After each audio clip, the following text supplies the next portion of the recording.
Après avoir dressé le portrait fantasque de Salvador Dali il y a 3 mois tout pile, Quentin Dupieux nous revient déjà avec une nouvelle farce décalée et absurde, cette fois-ci sur les coulisses du cinéma, ni plus ni moins, et c'est ce qu'on va voir aujourd'hui dans les films du vendredi, le deuxième acte.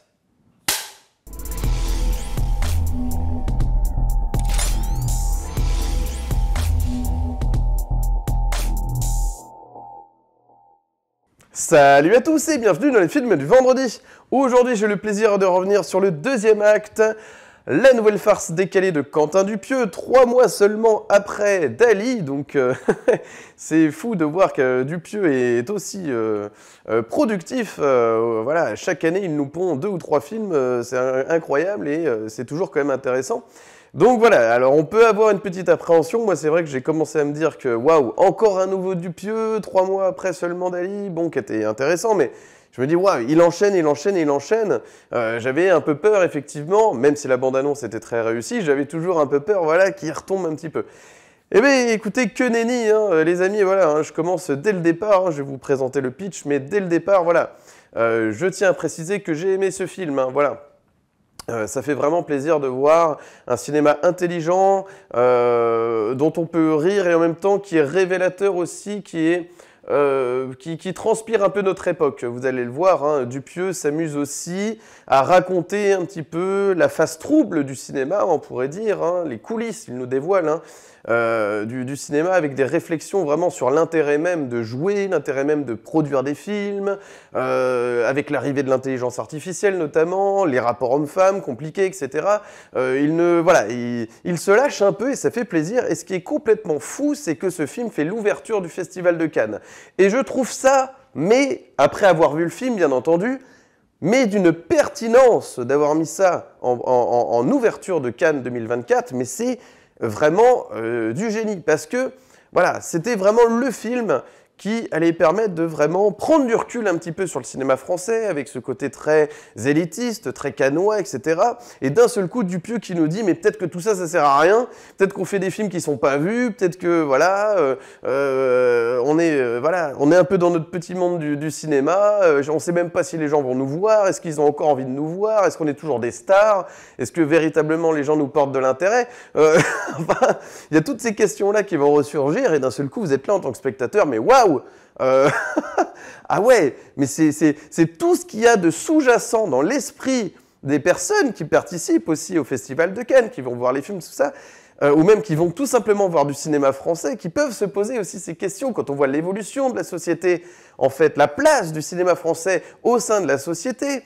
Y a-t-il toujours un sens à produire ces films-là, alors que les salles, eh bien, comme le dit Louis Garrel dans le film, hein, voilà, ça devient un désert, hein, petit à petit, hein, il y a de moins en moins de personnes dans les salles, qu'est-ce que les gens vont penser de nous si on joue dans cette daube, en gros, enfin voilà, c'est assez fou, c'est très culotté de la part de Dupieux, et moi j'aime bien, alors de la part de Dupieux, culotté, je ne sais pas, enfin voilà, c'est culotté, oui, c'est culotté de sa part, mais je veux dire, je ne suis pas étonné que Dupieux soit culotté, et justement, c'est ce que j'attends de lui. Donc voilà, non, vraiment, voilà, j'ai beaucoup aimé. Je trouve que ça laisse beaucoup de place aux spectateurs, oui, aux spectateurs aussi, vous le verrez, mais aux acteurs. C'est vrai que c'est un film qui est beaucoup plus, j'allais dire, bavard, oui, enfin voilà, il y a beaucoup plus de dialogue, c'est beaucoup plus sur les punchlines, vous voyez, c'est très écrit, c'est-à-dire que là, on est vraiment sur un travail de dialogue aussi assez fort. Et évidemment de direction d'acteur, et au niveau du cinéma, on est vraiment sur quelque chose de non cuté, vraiment, alors ça j'ai trouvé ça fou parce que c'est là que les acteurs révèlent tout leur talent, c'est-à-dire qu'en fait les scènes s'étirent comme ça avec des longs plans séquences en travelling comme ça, pas cutés, où finalement les acteurs doivent débiter un lot de textes assez importants. Ça c'est ce qui m'a frappé dès la première lecture, je dis mais c'est incroyable parce qu'en fait la scène s'étire, c'est très drôle, c'est très naturel, il y a Raphaël Quenard qui a toujours ce naturel qu'on a adoré dans Yannick, hein, bien sûr, et qui est en train de discuter avec Louis Garrel, et donc c'est une des premières séquences un petit peu marquantes, quoi, parce que ça s'éternise, vraiment, voilà. Donc il y a vraiment des séquences qui sont d'un pur régal, hein, vraiment. Alors, le pitch, comment vous pitchez ce film sans en révéler les secrets labyrinthiques? Eh bien, disons que c'est l'histoire de Florence, interprétée par Léa Seydoux, qui est éperdument amoureuse de David, interprété par Louis Garrel. Et Florence est très impatiente de présenter David à son père Guillaume, interprété par Vincent Lindon. Mais voilà, David n'est absolument pas amoureux de Florence et il décide de convaincre son ami Willy eh bien, de sortir avec elle, de la séduire pour avoir la paix. Donc ça, on va dire que c'est l'intrigue de la fiction qui vous est présentée et petit à petit, au fur et à mesure, vous allez voir que les personnages vont sortir de leur coquille pour laisser place aux acteurs. Donc le spectateur croit dans un premier temps être véritablement dans cette histoire de romance, de trio amoureux et finalement, eh bien, d'un seul coup, on s'aperçoit qu'il s'agit en réalité d'un tournage dans lequel eh bien, les acteurs bien, voilà, vont se révéler, si vous voulez. Mais c'est drôle parce qu'en fait, on ne sait toujours pas si on n'est pas encore dans une fiction. En fait, c'est toujours pareil, c'est-à-dire que c'est la fiction de Quentin Dupieux qui, dans cette même fiction, nous présente une fiction. Donc voilà, c'est ça qui est absolument délicieux. C'est qu'on croit véritablement, le spectateur, dans un premier temps, croit vraiment sortir du film.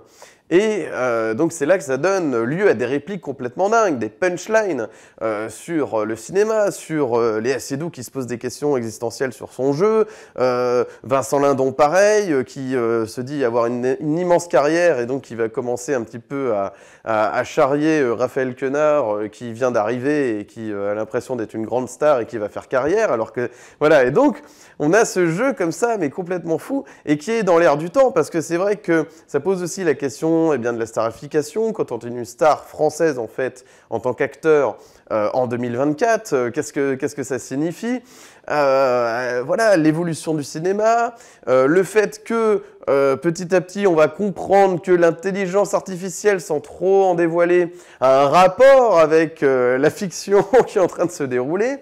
Waouh, oui, et évidemment, plein de choses sur les thématiques qui sont dans l'air du temps, hein, bien sûr. Hein, Quentin Dupieux nous dépeint aussi les questionnements, les troubles aussi d'un cinéma qui, voilà, aujourd'hui, l'avenir du cinéma, hein, c'est toute une question, l'avenir des acteurs, l'intérêt aussi, le côté star, est-ce que ce sont toujours des stars, est-ce que, étant donné que les salles se vident, en gros, voilà, donc vraiment, Quentin Dupieux s'amuse avec le spectateur, c'est généreux, il y a une très bonne direction d'acteur, voilà, même au niveau du cinéma, ces travelling sont très soignés, ce restaurant aussi, vous allez le voir, hein, le deuxième acte, là aussi, il y a une espèce on va dire une mise en abîme, encore une fois, mais le deuxième acte est aussi le nom du restaurant dans lequel les personnages vont évoluer. Donc ouais, c'est intéressant. Et puis il y a aussi un questionnement sur, eh bien, j'allais dire un peu l'intermittence quelque part avec ce figurant qui n'est peut-être pas réellement un figurant, vous allez le voir, donc interprété par Manuel Guillot. Donc voilà, et je trouve qu'il pousse un peu les choses, enfin il va au fond de son sujet, il traite son sujet véritablement. Alors certains disent qu'il n'a pas vraiment, il évoque des sujets sans vraiment donner son point de vue. Moi je trouve que c'est plus intelligent de faire ça comme ça que, comment dirais-je, c'est-à-dire de montrer que finalement aussi, les problématiques actuelles sur ce sujet-là, sur le cinéma, sur les rapports hommes-femmes, sur tout ça, voilà, d'essayer de ne pas forcément trop dramatiser les choses. Voilà, je pense que c'est un film aussi qui fait du bien pour mettre à plat un peu les choses, pour calmer aussi des tensions, parce que c'est vrai qu'au niveau social, voilà, il y a aussi on peut comprendre aussi hein, que bah voilà, peut-être Cannes s'est réservé à une élite, à un statut social particulier. Voilà, c'est le côté un peu guindé, hein, bien sûr. C'est marrant parce que ce film fait un peu l'effet aussi d'une page blanche qu'on pourrait remplir au fur et à mesure avec des idées. Je trouve qu'il a trouvé un cadre finalement qui, oui, a du sens en fait pour son propos. Ces espèces de grands espaces vides comme ça aussi, parce qu'on est beaucoup sur des plans séquences dehors avec des personnages en fait qui vont avoir des réflexions, tout ça, en train de marcher pendant des heures. Donc, ouais, non, il a véritablement, on sent un amour pour son sujet, un amour pour ses acteurs, voilà, on sent qu'il est préoccupé et qu'il veut partager aussi aux spectateurs, un peu comme c'était le cas d'ailleurs dans Yannick, hein, ça fait écho à Yannick en fait quelque part. Je suis en train de me dire là tout de suite, vous voyez, c'est pas quelque chose que j'ai prévu de vous dire, mais c'est vrai qu'en y pensant, il y a les liens directs avec Yannick. Pourquoi? Parce que dans Yannick, c'était un type qui venait de banlieue, qui allait voir une pièce de théâtre et qui se disait ah bah non mais j'ai pas fait autant de kilomètres pour voir cette daube, etc. C'est-à-dire qu'il y avait aussi une vraie réflexion là-dessus. Et de se dire que voilà, on n'en avait pas forcément pour son argent en allant voir cette pièce. Bah là, c'est un peu pareil de se dire, est-ce que véritablement les gens vont se faire chier à voir cette histoire de triangle amoureux vu et revu Et donc voilà, et ce qui est génial, c'est qu'après ça déborde sur les acteurs, leur ego, non mais ça avec les agents aussi, j'allais oublier, les agents aussi, le rapport aux agents, le rapport aussi au casting, parce que il va y avoir aussi cette course pour être dans le prochain film de Paul Thomas Anderson, vous allez le voir. Donc même là, c'est complètement dingue. Non, c'est assez riche, c'est assez fou. Je pense que c'est une belle petite pépite. Enfin, pour les cinéphiles, c'est une petite gourmandise, une petite friandise très, très agréable, ce deuxième acte. Et je pense que pour les autres aussi, ils verront un intérêt. C'est-à-dire que même ceux qui ne vont pas forcément voir la subtilité du message, du milieu du cinéma, tout ça, vont passer quand même un bon moment parce qu'il y a quand même voilà, des moments très drôles, des moments... Voilà. Donc je trouve que voilà, c'est toujours pareil, c'est-à-dire que Dupieux, eh bien, à travers cette farce, qui a l'air d'être une espèce de farce un peu bébête, eh bien, se cache à chaque fois, et c'est toujours le cas, avec toujours le même souci comment, avec la même exigence en fait, hein, cette minutie à chaque fois, parce qu'évidemment il s'occupe de la direction photo, donc du scénario, du montage, et chef monteur, etc. Donc il a vraiment énormément de rôles, il est très très impliqué sur toute la partie artistique, sur voilà, sur un peu tous les pôles, hein, tous les pour faire ses films. Donc vraiment voilà, et son implication fait vraiment plaisir à voir, et je trouve que voilà, il suit son cours à chaque fois.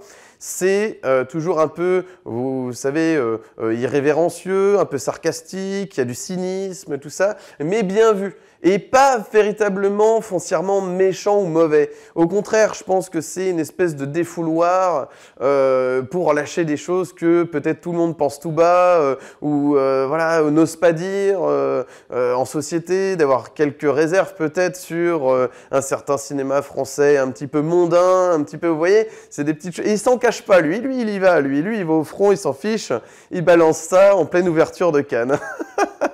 Donc voilà, c'est génial, c'est super, et je pense que c'est...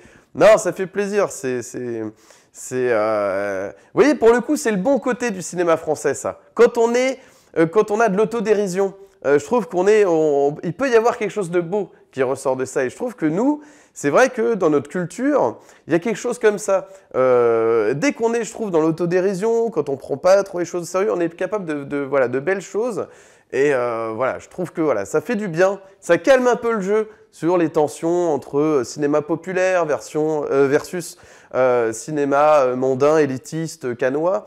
Voilà, donc vraiment, voilà, je vous recommande cette parenthèse mélancolique, barrée, qu'est le deuxième acte. Vraiment, pour tout cinéphile qui se respecte, je pense que ça peut faire une bonne parenthèse, une pause, j'ai envie de dire, avec tout ce qu'on a l'habitude de voir. Une prise de recul sur tout ce qu'on peut enquiller comme film dans l'année, dans les salles de cinéma français, voilà.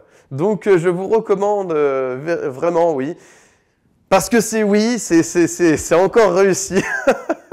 C'est terrible à dire, mais il réussit toujours son coup, le Dupieux. Voilà, et je trouve que là, il y a une dimension sociale qui est appréciable et qui était peut-être pas aussi présente encore dans ses précédents films. Là, c'est marrant parce qu'il dévoile un petit peu son cœur. Ça fait plaisir. Que ce soit pas juste le concept, si vous voulez, qui est autre chose que simplement le concept. Voilà. Là, il y a véritablement aussi un film mélancolique sur le cinéma, sur le devenir des acteurs, de la profession du 7e art. C'est un film qui questionne sans cesse, en fait, le rapport au réel. C'est-à-dire, qu'est-ce qui est de l'ordre du réel, qu'est-ce qui est de l'ordre de la fiction, la frontière étant poreuse entre les deux, surtout quand il s'agit de cinéma. Et c'est ça qui est intéressant, c'est de montrer aussi de questionner du moins le rapport au réel avec le cinéma. C'est-à-dire que parfois, peut-être que tout le monde dans la vie de tous les jours a déjà ressenti parfois plus de réalité, quelque chose de plus vrai en tout cas, au cinéma que dans la vie réelle, hein, de la vie quotidienne de tous les jours. C'est-à-dire qu'est-ce qu'il n'y aurait pas plus de vérité, plus de réel dans le cinéma, dans la fiction, que dans nos propres vies, en fait. Et ça aussi, c'est intéressant de questionner. Jusqu'à ce plan final, qui est absolument génial, alors sans le dévoiler, bien entendu, mais vous verrez, c'est un long plan séquence, hein. Le film regorge de plans séquences, hein, d'ailleurs. Et donc, ce dernier plan qui évoque eh bien, le fait que 1000 histoires peuvent être racontées par le cinéma, par la caméra, et que tout cela, finalement, restera du cinéma, restera... vous voyez, ce n'est que ça, en fait. Et peut-être que la réalité, elle est là, finalement. Par rapport à tout ce qui nous a été présenté pendant ces 1h20, peut-être que, finalement, la réalité est beaucoup plus simple et que c'est finalement que ça, sans révéler le plan, encore une fois.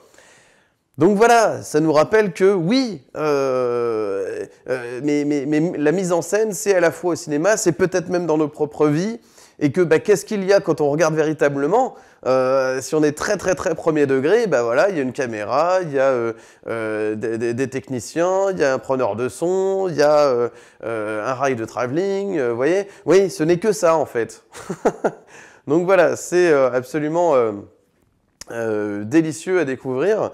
Bien entendu, on rigole ensemble, voilà, en tant que spectateur, à se demander finalement à quoi tout cela rime. Mais voilà, je trouve que voilà, derrière cette farce, cette blague, il y a de l'intelligence, il y a de la profondeur, comme c'est toujours le cas chez lui. Donc voilà, il suit son cours.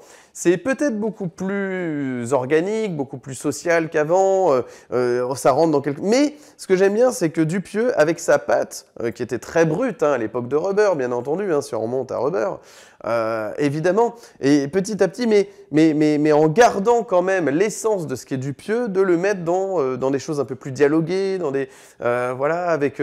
je trouve qu'il arrive vraiment à mettre sa patte dans quelque chose qui sort un petit peu de ce qu'on a l'habitude de voir chez Dupieux, en fait, justement. Le fait que ce soit plus dialogué, plus posé, comme ça, plus organique, avec des acteurs véritablement qui vont pas être simplement des pions dans cette histoire, mais aussi qui vont avoir du relief. Donc voilà, c'est assez nouveau chez Dupieux de voir ça. Moi, ça me plaît, clairement ça me plaît. Donc vraiment, je vous recommande ce nouveau Dupieux. N'hésitez pas, ça prend 1h20, en plus à l'heure où on parle justement de la baisse d'attention du jeune public face au long métrage de cinéma. Justement, c'est compliqué pour eux de voir un film parce que c'est trop long, etc. 1h20, voilà, je pense que ça marche très bien.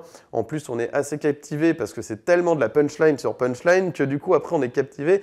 On prend part à cette histoire, à ce délire, et petit à petit, on en voit eh bien, les portes de sortie salutaires, véritablement, qu'il met en exergue. Voilà. Donc, je vous recommande donc le deuxième acte de Quentin Dupieux à découvrir absolument au cinéma. Si vous avez aimé cette vidéo, n'hésitez pas à mettre un petit like, de vous abonner, d'activer la cloche pour ne manquer aucune de mes nouvelles vidéos et de me suivre sur Instagram, Steph_LFDV. N'hésitez pas à m'ajouter sur Instagram afin d'être tenu informé des prochaines vidéos sur la chaîne ou tout simplement pour accéder à mon contenu. Difficile de savoir quelle sera la prochaine chronique, j'avoue ne pas y avoir encore songé. Toujours est-il que vous êtes de plus en plus nombreux à me suivre et je vous en remercie vivement. Pour les personnes qui viendraient d'arriver sur cette vidéo et qui découvriraient par la même occasion la chaîne, eh bien écoutez, coucou à vous. N'hésitez pas à mettre un petit clic sur s'abonner, ça permet de soutenir les films du vendredi et de garantir au maximum les prochaines productions. Et comme à l'accoutumée, il ne me reste plus qu'à vous souhaiter un excellent vendredi, un excellent week-end et d'ici la prochaine vidéo, comme toujours, n'oubliez pas, prenez les films pour ce qu'ils sont. Allez, ciao!